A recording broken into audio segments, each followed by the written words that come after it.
Hola a todos, todas y todes. Espero que se encuentren muy bien. Voy a hacer este video a modo de presentar el proyecto y poder dar algunas directrices sobre lo que se trata y bueno, presentarle a modo general. Este proyecto, como se mencionó anteriormente, tiene la equivalencia al examen. Es decir, no hay examen en este curso, este corresponde al examen para tanto para quienes tengan que rendirlo de forma obligatoria como optativa. Y vale el 50% de la nota de control. Ahora, la fecha de entrega es el 27 de diciembre del 2021, así que más o menos calculamos que deberían tener más o menos un mes para poder rendirlo. Este cuenta con cuatro partes, una parte teórica, dos partes prácticas y una de aplicación de las partes prácticas. Y bueno, ¿cuál es el objetivo de este proyecto? Es que ustedes puedan implementar de forma práctica, de forma a- aplicar un poco lo que pasaron en el semestre de forma teórica, en cuanto al análisis de señales y a señales en general. De- entonces, ¿cuál es el objetivo? Y la motivación es que ustedes ocupen el lenguaje de programación o herramientas computacionales como Python para poder analizar señales y utilizar y implementar algoritmos de análisis de señales, como la transformada rápida de Fourier, y también elementos de visualización de resultados, como son el espectrograma, para luego poder aplicarlo a una situación o a señales reales, que corresponde a la última parte del proyecto.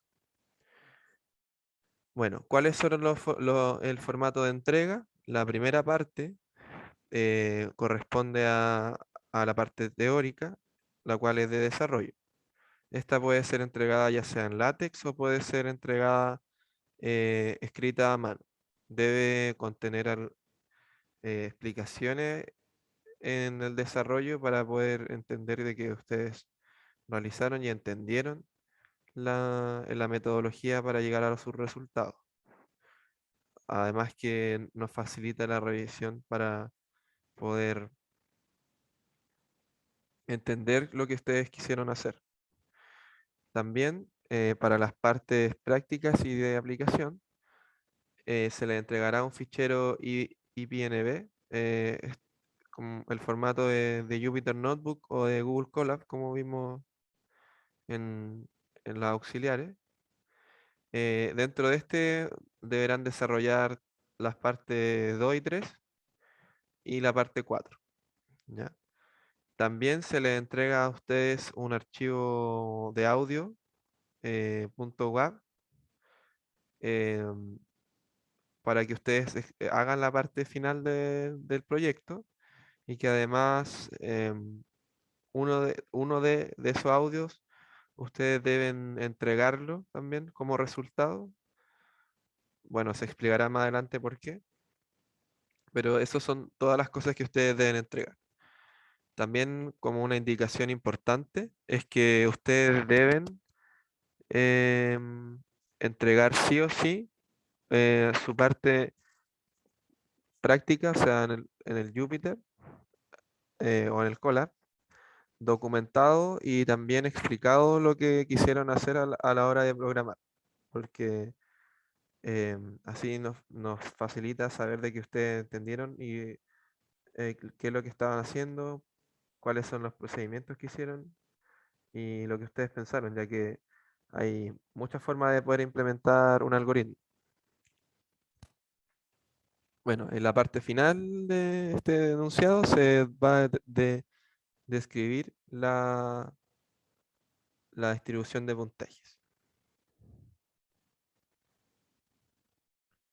Bueno, ahora revisaremos la primera parte que corresponde a la parte práctica del proyecto, o sea, perdón, la parte teórica, que deben desarrollar ya sea a mano o látex.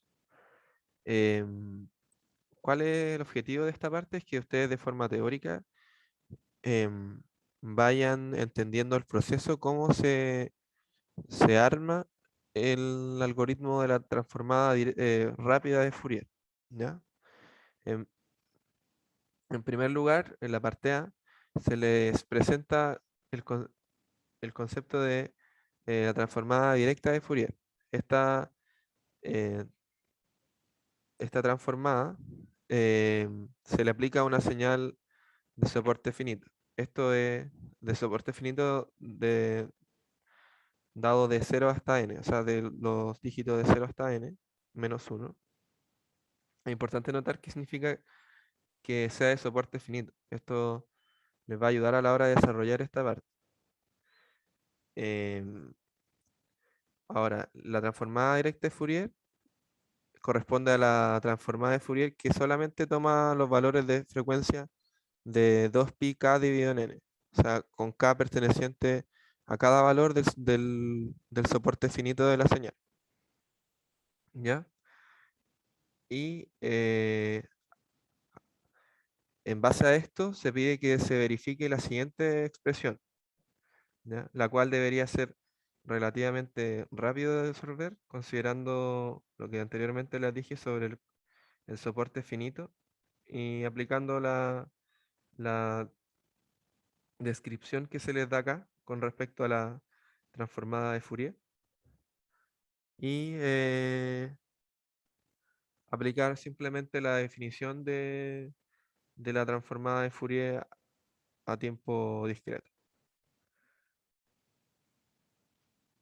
En la parte B, primero en la parte A deberían notar por la forma en cómo se da la expresión que este es un producto matricial entre el vector X de la transformada y el vector de la señal real, ¿ya? Y se pide que se verifique que esta relación es lineal y que además se encuentren explícitamente los términos de la matriz W, ¿ya? Y también que se determine la cantidad de multiplicaciones y sumas complejas de esta operación, ¿ya? En función de n y, claro, en función de n. Bueno, eh, para la parte C se pide que verifiquen algunas propiedades de la matriz de W, y lo cual debería ser relativamente rápido considerando la expresión a la cual se llega de W sub n. Bueno, en la parte D, que es la parte un poco más compleja, se introduce conceptualmente lo que es la transformada rápida de Fourier. Esta se basa como en el principio de divide y vencerás, que es un principio que se aplica en muchos algoritmos para, para aumentar su eficiencia. Y bueno, ¿en qué se basa? En que el número eh, de, del soporte finito, o sea, la cantidad de elementos de la señal que estamos considerando para, para hacer la transformada de Fourier, es un número compuesto, o sea que puede representarse por la multiplicación de dos números. Eh, en este caso los números llamaremos L y M, ¿ya? Y considerando esto, lo que pasa es que se transforman los vectores de la señal y de la transformada a, a matrices, donde se guarda la información. En el caso de la señal real, se, se guarda la información en columnas, es decir, los primeros L elementos se guardan en la fila, o sea, en la columna 1, los segundos L en la columna 2, y así sucesivamente hasta formar una matriz de L por M elementos, ¿ya?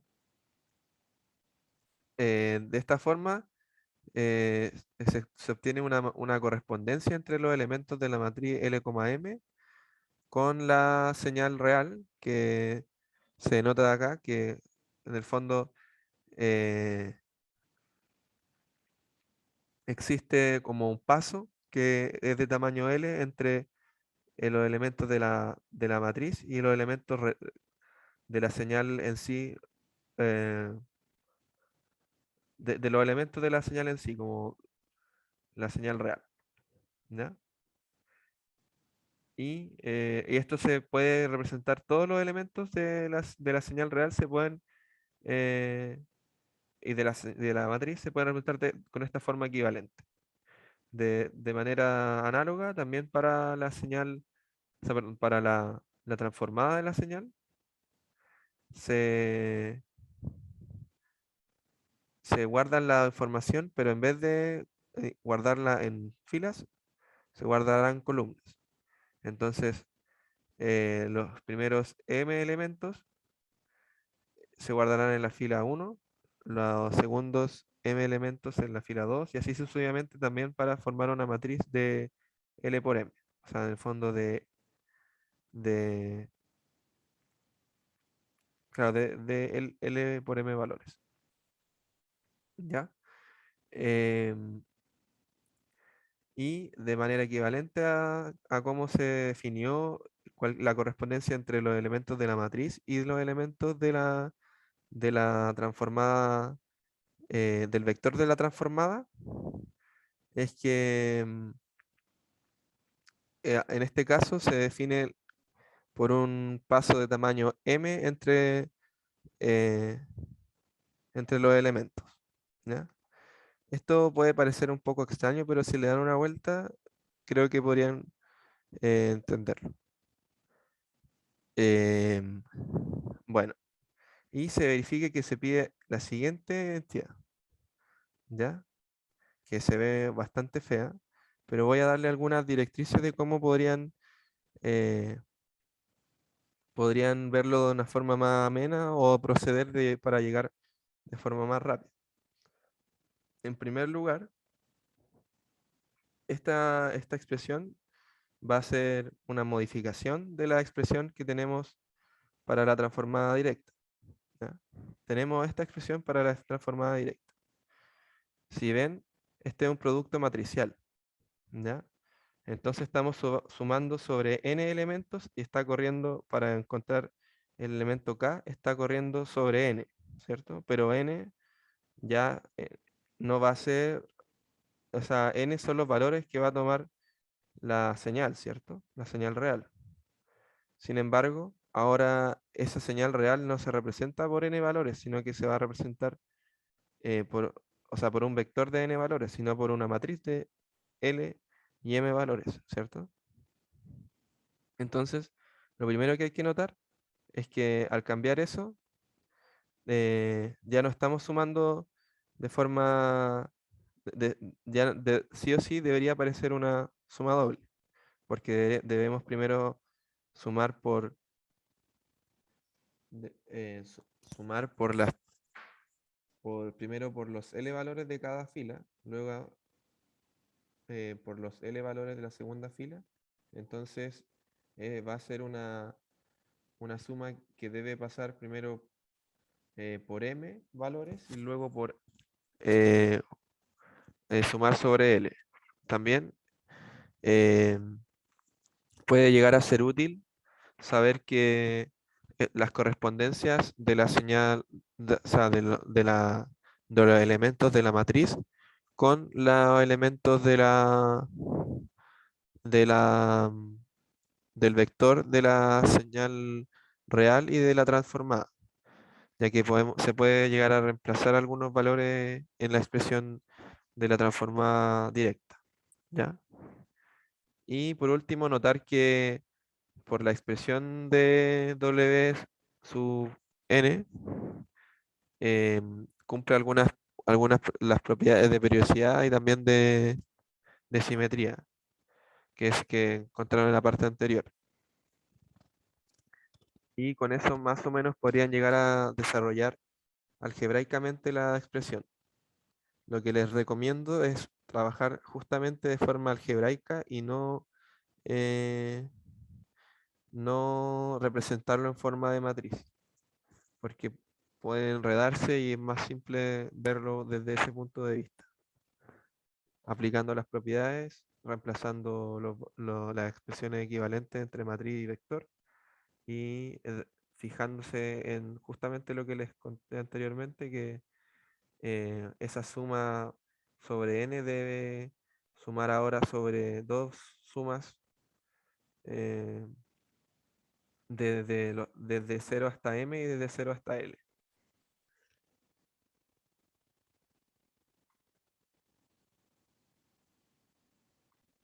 Bueno, y siguiendo con el enunciado, en la parte E se define algunas expresiones que en el fondo son las mismas expresiones que ya vieron anteriormente. F de L, Q, que corresponde a la parte em, a esta suma, esta suma interior, la suma sobre M, y G de L, Q, que es la parte interior de la suma de este factor. ¿Ya?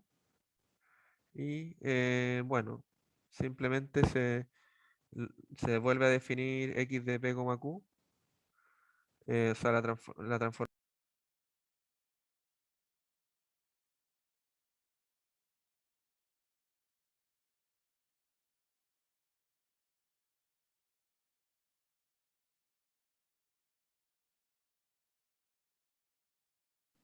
Bueno, disculpen, tuve un problema de red.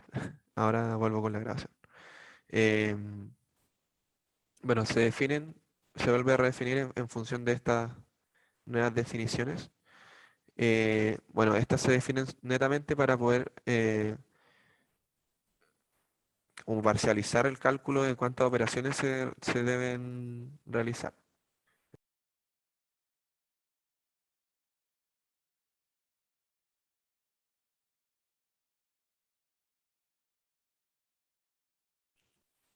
Bueno, como decía, esta se parcializa solamente para poder definir o sea, determinar las cantidades de multiplicaciones y sumas complejas que se requiere para realizar la operación. Entonces, la idea es que ustedes calculen este número y comparen con la implementación de la transformada directa. Debería, em, siguiendo con la lógica, que fuese operacionalmente más óptimo este resultado que la transformada directa. Y bueno, en la parte F, que se introduce un caso particular del algoritmo de la transformada de Fourier rápida, que es en el caso que se trabaje con un valor potencia de 2 de valores de la señal. O sea, que el soporte finito sea una potencia de 2 que corresponde al número de, de muestras que tenemos de nuestra señal, ¿cierto? Y en ese caso, se puede aplicar de forma más directa el algoritmo divide y vencerás, ya que se puede trabajar de forma recursiva sobre los problemas, ya que si es que tomamos siempre uno de los valores, o sea, L o M, como 2 se puede ir reduciendo el problema a la mitad. Entonces, el algoritmo pasa a ser eh, mucho más eficiente, ya que definimos un caso base, que sería eh, con, bueno, que sería el caso que, que corta la recursividad y se opera recursivamente, reduciendo el problema a, a 2 cada vez que se opera. Entonces, la idea es que en esta parte, considerando un tamaño del arreglo de n igual a 2 a la b, calculen cuántas operaciones son las que requiere este algoritmo. Y en la última parte se pide que se asuma un número de, de muestras de la señal del soporte finito, que sería n igual a 2048. Y bueno, que se que se haga una comparación entre el algoritmo FFT2 y la transformada directa de Fourier con respecto a la cantidad de operaciones que se deben realizar en cada caso. Y que haga una métrica porcentual de cuánto mejora la eficiencia de un algoritmo versus otro.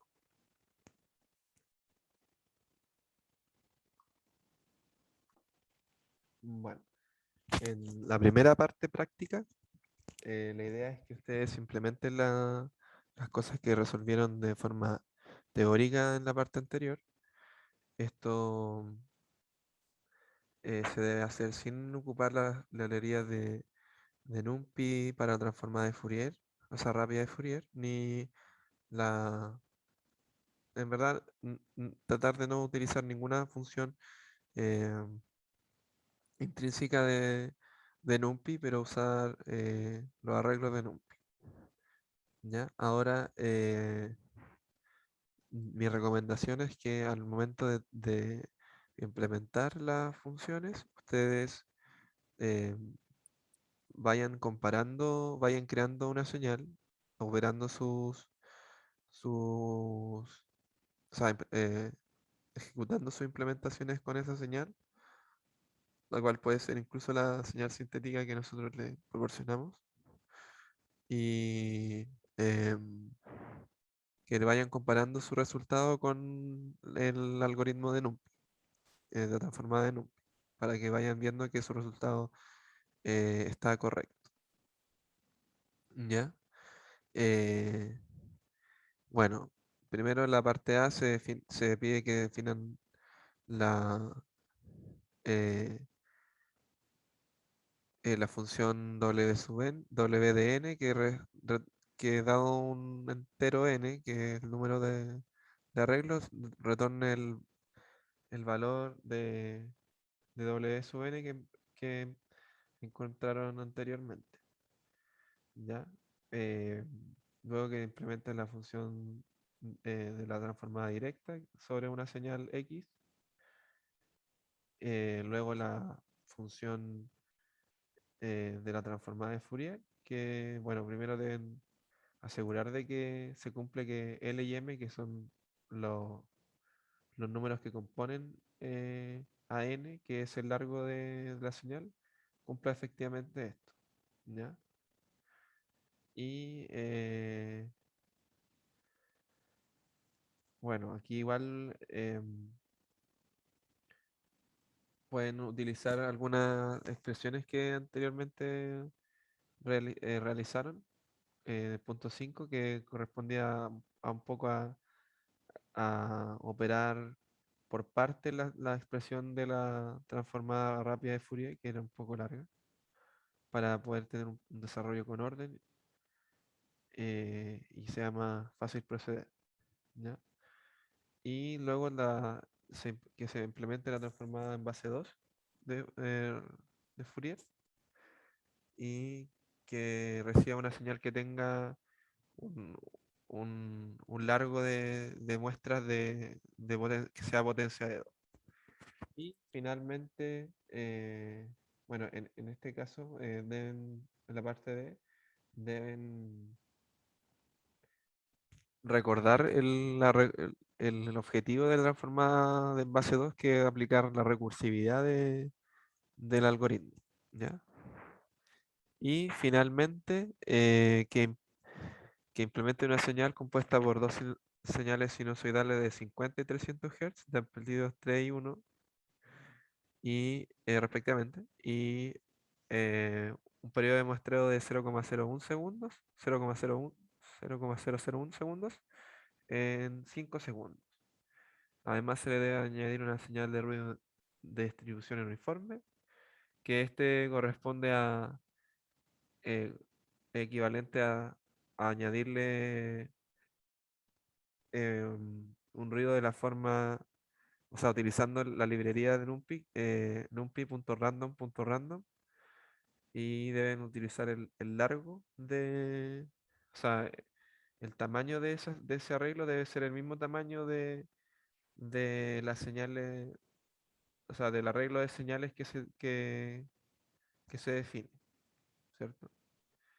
Y de esta forma que ejecuten las tres funciones para un valor potencia de 2 de la señal, o sea, para un valor de potencia de 2 de los valores de la señal implementada. ¿Qué significa esto? Que, por ejemplo, esto le va a dar, eh, si muestran una señal por 5 segundos, eh, con un periodo de 0,01 segundos, le van a dar 5000 señales, o sea, 5000 valores de la señal.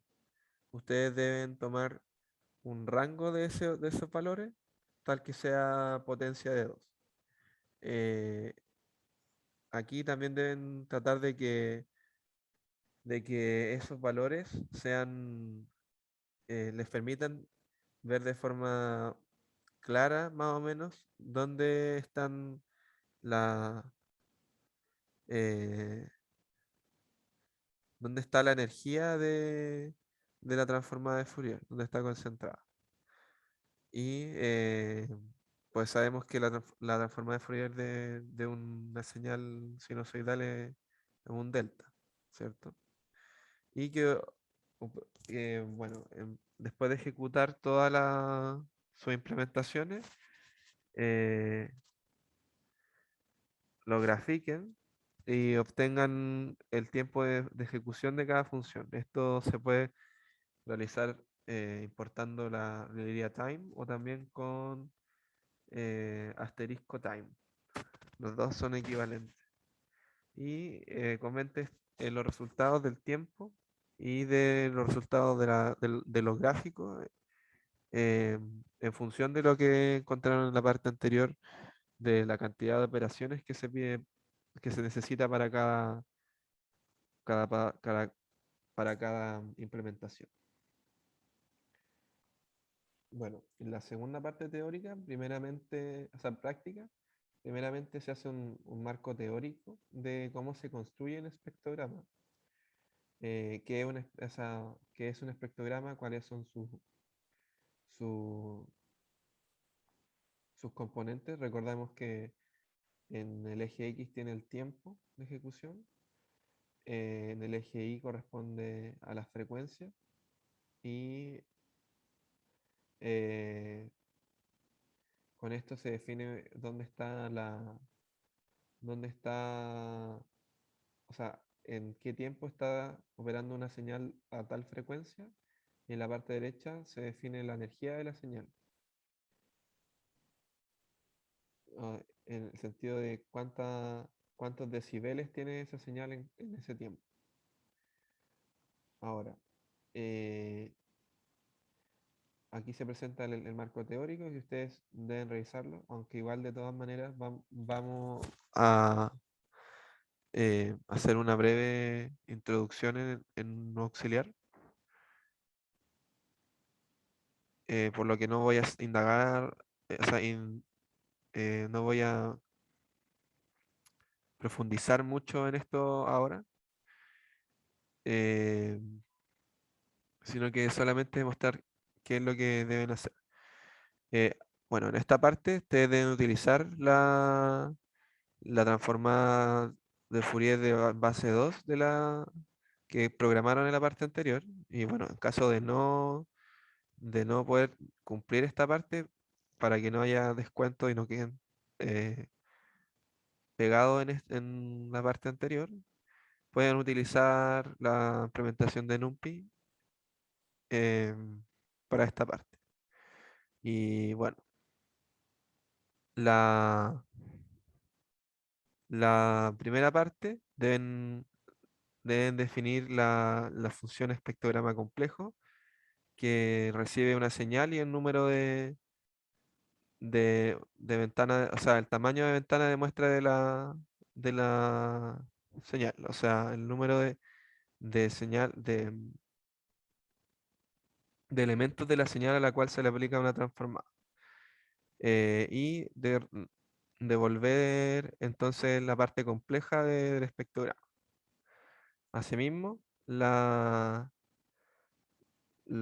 se deben implementar la función de espectrograma real, la cual, como se debe, se dijo en la parte del marco teórico, debe también recibir la misma señal X y también la misma ventana de muestras. ¿Ya? Acá igual pueden aprovechar de que existe una simetría transformada de Fourier. eh, bueno, aprovechar en el fondo lo que se nombra en el marco teórico con respecto a las frecuencias positivas y la simetría con respecto al origen de la transformada de Fourier. ¿Ya? Y finalmente, que definan el espectrograma gráfica que recibe la señal, el número de tamaño de muestras, una frecuencia de muestreo y un parámetro que es islog, que significa básicamente que es un valor booleano. En el caso de que sea verdadero, el eje de frecuencia está en escala logarítmica. ¿Ya? Y, y bueno, el gráfico debe tener los ejes rotulados, con las unidades de medida, un título, los límites de escala adecuados y un mapa de colores, una escala de irisación también. En el fondo, básicamente todas las cosas que se muestran al principio en este espectrograma. ¿No? Em, y bueno, para poder definir esto, ya que puede tener infinitos valores de tiempo y de frecuencia, se le va a entregar una función que se llama espectrograma límites, em, que toma que tiene el largo de la señal, el tamaño de muestras, la frecuencia de muestreo y que devuelve el tiempo mínimo, el tiempo máximo, la frecuencia mínima y la frecuencia máxima a la cual ustedes a la cual deben mostrar su resultado de la parte C. Y finalmente, utilizar la espectrograma gráfica para en la función espectrograma gráfica para entregar eh, la espectrograma de la señal sintética que se le entrega. eh, Utilizando tanto la escala logarítmica como no. Y debería dar un resultado como el que se muestra acá, muy similar, ya que es la misma señal. Bueno, y en la parte final, que es la parte que creo yo más entretenida, em, a ustedes se le entregan unos archivos tipo WAV, eh, que está mostrado a 44,1 kHz y corresponde a dos señales de audio y una y un y una, o sea, dos audios de voz humana, perdón, y un audio de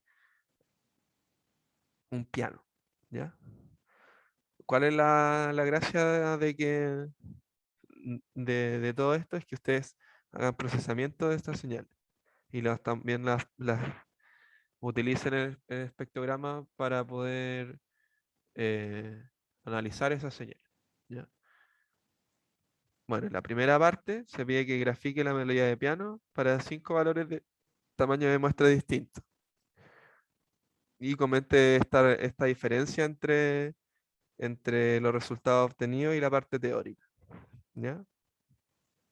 La parte B trata de que ustedes grafiquen las tres señales, o sea, los tres audios con un número de muestra óptimo. Y deben explicar por qué ese valor. Esta parte, si bien al parecer pareciese bien matemática, considerando un óptimo, ustedes lo que se espera es que tomen un valor y argumenten por qué ese valor está bien y no hacer una operación matemática a la cual llegar, sino que explicar más o menos, por ejemplo, por qué si tomo muchos valores me da tal resultado, si tomo muy pocos valores me da un otro resultado, si tomo una cantidad n de valores, considero que es un buen resultado, ¿ya? Y luego, en base a la parte B, ustedes visualicen el espectrograma y puedan como concluir cuál de las dos es más fácil eliminar el ruido. Recordemos que el ruido va a tener una cierta frecuencia, ¿cierto? Y que se justifiquen esa respuesta. Y bueno, la parte D, que ya viene siendo la última parte y la parte creo yo más entretenida, es que ustedes deben hacer procesamiento de las señales de audio de voz, ya que se sabe que la voz humana está dentro de una cantidad de, de hertz, que es el rango de 100 a 3500. Entonces, la idea es que ustedes tomen la señal que sea más fácil de, mm, de eliminar el ruido y apliquen procesamiento de señal, en este caso un filtro en frecuencia para, para eliminar el ruido, ¿ya? Y deben notar de que, bueno, que, que, el, que aplicar esto corresponde a una convolución en el dominio del tiempo, de que una multiplicación en el dominio de frecuencia es equivalente a una convolución en el dominio del tiempo. Y que grafiquen el espectrograma real resultante de la operación, ¿cierto? Y luego de eso, nosotros, bueno, hay un bloque de código que sirve para transformar señales de Python en audio, por lo que ustedes transforman esa señal y deberían escuchar su resultado y ver que se elimina el ruido, ¿ya? Y bueno, finalmente que se comente lo observado en virtud de la parte anterior, o sea, em, si es que fue fácil y por qué fue más fácil eliminar el ruido de esa señal y no de la otra. Y finalmente la parte E es a modo de conclusión, que ustedes concluyan, comenten todo lo que ustedes aprendieron en el proyecto sobre la utilidad del trabajo con espectrograma, también como la, la eficiencia de los algoritmos y todo, bueno, en el fondo concluir sobre su aprendizaje en el proyecto. Y bueno, en la parte final pueden encontrar el desglose de los puntajes del proyecto. Y eso sería lo que es el proyecto en sí. Eh, en el auxiliar del día 15 voy a explicar lo que, cómo vamos a proceder en el tema de la organización y los horarios de consulta. Espero que estén muy bien y nos vemos.